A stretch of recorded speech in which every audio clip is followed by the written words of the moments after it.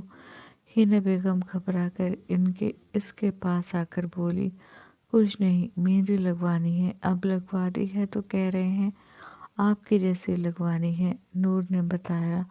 یوسف دادی کی جان، ہینا بیگم نے اسے گود میں اٹھاتے ہوئے پچکارا۔ دادی، یوسف کو رونا آ رہا ہے۔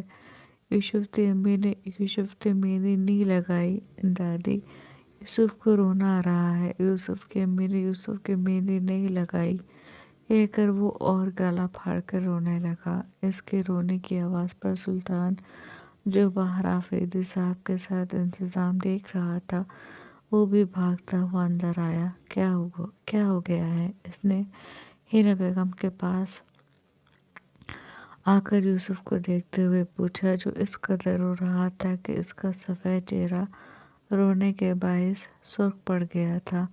پورا چہرہ آنسوؤں سے بھیگا ہوا تھا اور وہ ہینا بیگم کی گود میں روتا ہوا مسلسل اپنے پیر مار رہا تھا، لیکن اتنے رونے پر بھی اسے اتنا پتہ تھا کہ اس کے ہاتھ پر مہندی لگی ہوئی ہے، اس لیے اپنی ہتھیلیوں کو بند کرنے کی بجائے اس نے اپنی دادی کے کندھوں پر رکھ کر اپنے رونے کا پروگرام جاری رکھا۔ یوسف، بابا کی جان، کیا ہو گیا ہے؟ سلطان نے اسے ہینا بیگم کی گود سے لے کر پوچھا۔ یوسف نے روتے روتے اسے بھی ساری کتھا بتا دی۔ اس کی بات پر وہ ہنسنے لگا۔ بابا کی جان، لڑکے مہندی تھوڑی لگاتے ہیں۔ سلطان نے اس کے آنسوؤں کو صاف کرتے ہوئے اس کے چہرے کو چومتے ہوئے کہا، لیکن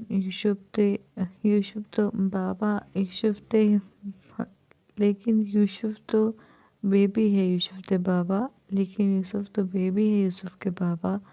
اس نے ہچکی لیتے ہوئے کہا۔ نور اس کے پاس کھڑی لاچاری اور بے بسی سے اپنے جگر کے ٹکڑے کو دیکھ رہی تھی۔ ہاں میری جان، یوسف تو اپنے بابا کا چھوٹا سا بیبی ہے، سلطان نے اسے اپنے سینے سے لگا کر کہا اور پھر اس پر دم کرنا شروع کر دیا۔ وہ مسلسل رو رہا تھا اور بہت رو رہا تھا۔ کیا ہو گیا ہے اسے؟ نور نے روتے ہوئے پوچھا۔ کچھ نہیں ہوا ہے، کبھی کبھی آپ کے لاڈلے کو ایسی ہی ضد چڑھتی ہے، سلطان نے کہا۔ تو اب کیا کروں میں؟ نور باقاعدہ رونے لگی تھی۔ کچھ نہیں، کریں، آپ اپنی مہندی لگوائیں، ہم یوسف کو سنبھال لیں گے۔ سلطان نے اس کے آنسوؤں کو صاف کیا اور مزرہ بیگم سے یوسف کے لیے دودھ لانے کے لیے کہا۔ وہ ایک دم کچن میں چلی گئیں اور 5 منٹ بعد وہ یوسف کی بوتل لے کر دوبارہ سلطان کے پاس آ گئیں۔ یوسف ابھی بھی رو رہا تھا اور روتے ہوئے مسلسل ایک ہی گردان کر رہا تھا کہ اسے اپنی امی کی جیسی مہندی لگوانی ہے۔ اس کے اس طرح رونے پر نور بھی رو رہی تھی۔ وہ تو خیر تھی کہ مائدہ اس وقت کمرے میں آرام کر رہی تھی۔ اگر وہ یوسف کو اس طرح روتے دیکھ لیتی تو نور سے زیادہ روتی۔ سلطان اس کی بوتل لے کر نیچے بنے ایک روم میں چلا گیا۔ میں ابھی آتی ہوں، نور مہندی آرٹسٹ سے کہتی خود بھی سلطان کے پیچھے پیچھے چلی گئی۔ سلطان یوسف کو اپنی گود میں لٹا کر ٹہلتے ہوئے اسے فیڈر پلانے کی کوشش کرتے ہوئے مسلسل اس پر دم کر رہا تھا۔ یوسف ایک گھونٹ دودھ کا پیتا اور پھر رونے لگتا۔ دھیرے دھیرے اس کے رونے کی آواز کم ہو گئی اور وہ فیڈر پیتے پیتے سو گیا۔ سلطان ابھی بھی اس پر دعائیں پڑھ پڑھ کر دم کر رہا تھا۔ کیا ہو گیا تھا اسے؟ یوسف کے سونے کے بعد سلطان اسے بیڈ پر لٹا رہا تھا جب نور نے پوچھا۔ نظر ہو گئی تھی، سلطان نے ہنس کر کہا۔ لوگ ایسی نظروں سے کیوں دیکھتے ہیں میرے شہزادے کو؟ نور نے اس کے پاس بیٹھ کر اس کے ماتھے کو چومتے ہوئے کہا۔ سلطان اپنے ہاتھوں سے اپنے شہزادے کے آنسوؤں کو صاف کر رہا تھا۔ نظر پیار کی بھی ہوتی ہے نور، اور نظر ماں باپ کی بھی لگ سکتی ہے، سلطان نے اس کے سر پر ہاتھ رکھ کر کہا۔ اور یوسف کی چھوٹی چھوٹی سی ہتھیلیاں دیکھنے لگا جس پر اس کا نام لکھا ہوا تھا۔ وہ اس کی گلابی ہتھیلی کو دیکھ کر مسکرایا اور اس کے ہاتھوں کو تھام کر بڑی نرمی سے اس کی ہتھیلیوں پر اپنے لب رکھ دیے۔ ہمارے جگر کا ٹکڑا، سلطان نے پیار کرتے ہوئے کہا۔ جائے نور اپنی مہندی پوری کروا لیں ورنہ آپ کا شہزادہ اٹھ کر پھر سے ادھم مچا دے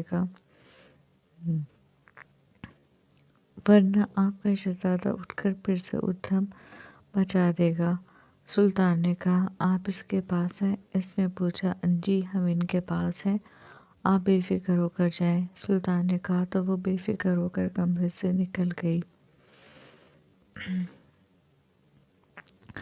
رات کے 8 بج رہے تھے، مہمانوں کی آمد شروع ہو گئی تھی۔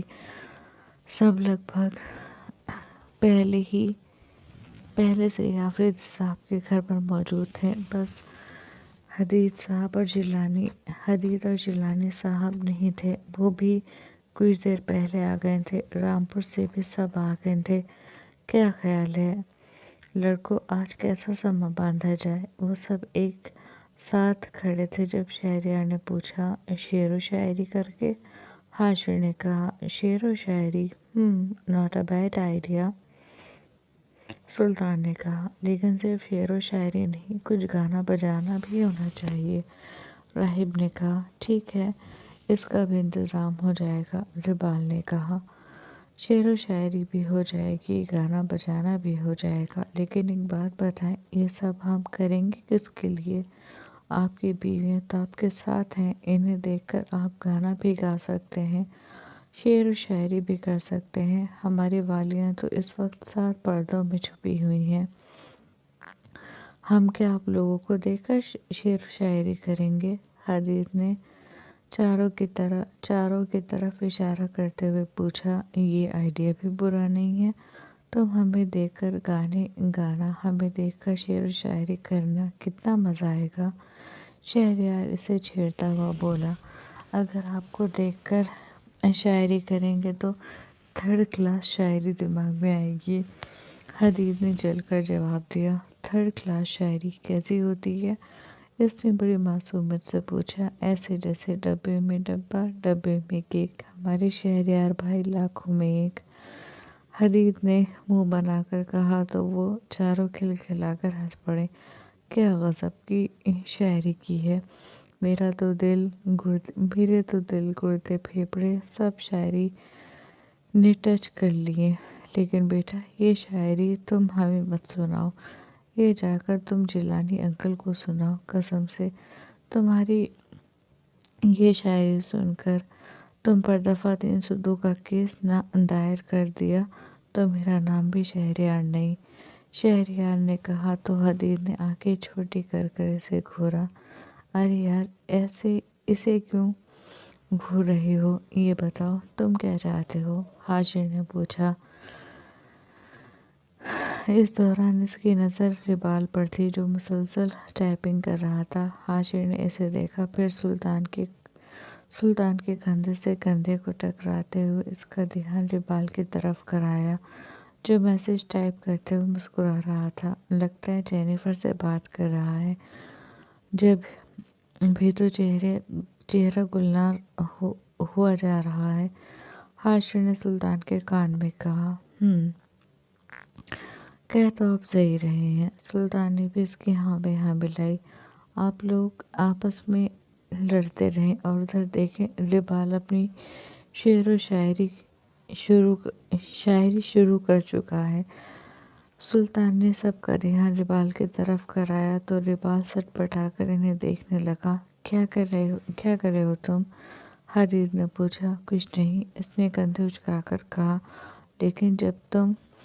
لیکن جب تک شہریار اس کا میسج پڑھ چکا تھا، ملنے کی بات کر رہا ہے، شہریار نے اس کے موبائل اسکرین سے نظر ہٹا کر کہا۔ ربال نے چونک کر اس کی طرف دیکھا، پھر جلدی سے اپنا فون بند کر کے اپنے کرتے کی جیب میں ڈالا۔ شرم نہیں آتی ایسے کسی کے میسج پڑھتے ہوئے؟ ربال نے کہا۔ نہ بالکل نہ، شہریار نے ڈھیٹائی سے کہا۔ تو ربال نے اسے گھور کر دیکھا۔ سنو سالے صاحب، یہ نہیں چلے گا۔ اگر میں اپنی بیوی سے نہیں مل سکتا تو تمہیں بھی تمہاری بیوی سے ملنے نہیں دوں گا۔ تمہارا جو بھی پلان ہے اسے ابھی کینسل کرو۔ حدید نے کہا، واہ بھائی، یہ کیا بات ہوئی؟ آپ کی بیوی آپ سے نہیں ملنا چاہتی تو اس میں میرا کیا قصور ہے؟ ریبال نے تجاجن پوچھا۔ قصور یہ ہے کہ وہ نکچڑی تمہاری بہن ہے۔ حدید نے بدو بادو جواب دیا، میری بہن تو بہت پیاری ہے، آپ کی بیوی نکچڑی ہوگی۔ ریبال نے بھی حساب برابر کر دیا۔ حدید کرن پر تپا ہوا تھا۔ اس نے کتنی پیار سے اس سے کہا تھا کہ وہ اس کے نام کی جگہ خالی چھوڑ دے، لیکن اس لڑکی نے اس کے ارمانوں پر پانی پھیرتے ہوئے نام لکھوا لیا اور بڑی چٹائی کے ساتھ اسے پکچر بھی سینڈ کر دی تھی۔ ارے یار، لڑنا بعد میں، پہلے یہ بتاؤ شعر و شاعری کا سماں باندھا جائے؟ سلطان نے پوچھا۔ ٹھیک ہے چلیں، ریبال نے ہاتھ کے اشارے سے کہا تو سلطان نے ڈی جے کے پاس آ کر اس سے مائک لیا اور سب کو اپنی طرف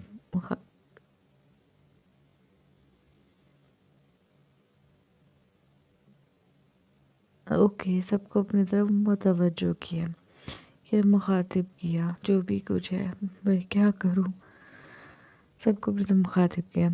hello every one, first of all آپ سب لوگوں کا بہت بہت شکریہ ہمارے فنکشن کو اپنی آمد سے اور خاص بنانے کے لیے۔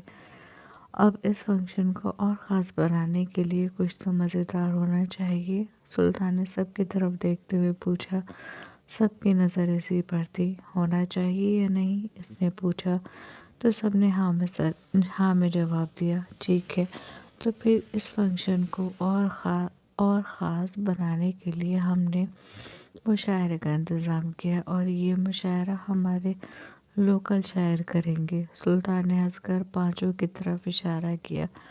حدید اور ریبال تو سلطان کی بات پر اسے گھور کر دیکھنے لگے۔ حاشر اس کی بات پر سرخ پڑ گیا، جبکہ شہریار نے اس کی بات کو اعزاز کے طور پر لیتے ہوئے اپنے دل کے مقام پر ہاتھ رکھ کر سر کو خم دیا، اور راہب وہ تو اس کی بات پر اپنے دانتوں کی نمائش کرتا ہاتھ ہلا کر سب کا شکریہ ادا کر رہا تھا۔ لیکن مسئلہ یہ ہے کہ ہمارے دو شاعر اپنی بیوی کو دیکھے بغیر شاعری نہیں کر پائیں گے۔ سلطان نے ہنس کر کہا تو سب نے حدید اور ریبال کی طرف دیکھا۔ سب کو پتا تھا یہ شاعر وہی ہیں، تو کیا کیا جائے؟ سلطان نے سب سے پوچھا۔ ان کی بیویوں کی فوٹو لا کر ان کے سامنے رکھ دیے جائیں، راہب نے کہا تو سلطان نے استعداد دیدی نظروں سے دیکھا۔ واہ، کیا آئیڈیا دیا ہے! چلیں جلدی سے ان دو شاعروں کی بیویوں کے فوٹو کا انتظام کیا جائے تاکہ ہم ان کی شاعری سن سکیں۔ سلطان نے ان دونوں کی حالت سے مزے لیتے ہوئے کہا، ان دونوں کی بیویوں کے فوٹو میرے پاس ہیں، میں ابھی 5 منٹ میں سوسائٹی کے باہر جو فوٹو اسٹیٹ والے کی شاپ ہے ان سے نکلوا کر لاتی ہوں۔ ریبال کی کزن نے کہا تو ریبال نے اسے گھور کر دیکھا، لیکن وہ اس کی گھور کو خاطر میں لائے بغیر اپنی ایک کزن کے ساتھ گھر سے نکل گئی۔ 10 منٹ بعد وہ جینیفر اور کرن کے بڑے فوٹو کے ساتھ حاضر تھی۔ اب ان کو فریم کرانے کا ٹائم نہیں ملا، ورنہ میں تو وہ بھی کرا لیتی، اس نے بڑی معصومیت سے کہا۔ گھر کے سارے بڑے ان کی باتوں سے، ان کی حرکتوں سے لطف اندوز ہو رہے تھے۔ چھوٹا سا یوسف اپنے باپ کو ہنستا دیکھ کر خود بھی خوش ہو رہا تھا، اور وہ مائک میں بول رہا تھا تو خوب تالیاں بجا بجا کر اس کی حوصلہ افزائی کر رہا تھا۔ چلیں بھائی، سما بنایا جائے، سلطان نے کہا تو سب لڑکوں نے کرسیاں ہٹا کر ایک بڑی سی دبیس قالین